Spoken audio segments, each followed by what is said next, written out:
குறளின்பம் நேயர்களுக்கு இனிய திருவள்ளுவர் திருநாள் நல்வாழ்த்துக்கள். நான் விசயலட்சுமி மகாலிங்கம், குமாரபாளையத்திலிருந்து. திருக்குறளின் புகழ் இன்று உலகமெங்கும் பெருகி பரவி வருவதற்கு ஒரு முக்கியமான காரணம் திருவள்ளுவர் திருக்குறளினுடைய மொழிபெயர்ப்பு.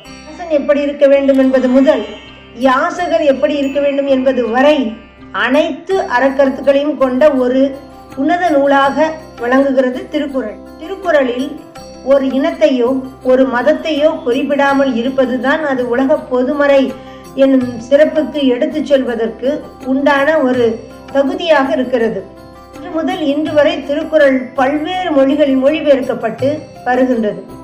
அந்த வரிசையில் கடந்த ஆண்டு பாப்புவா நியூகினியா நாட்டின் டோக்பிஸின் மொழியில் மொழிபெயர்க்கப்பட்டு நமது பாரத பிரதமர் அவர்களின் கைகளினால் வெளியிடப்பட்டது பெருமைக்கு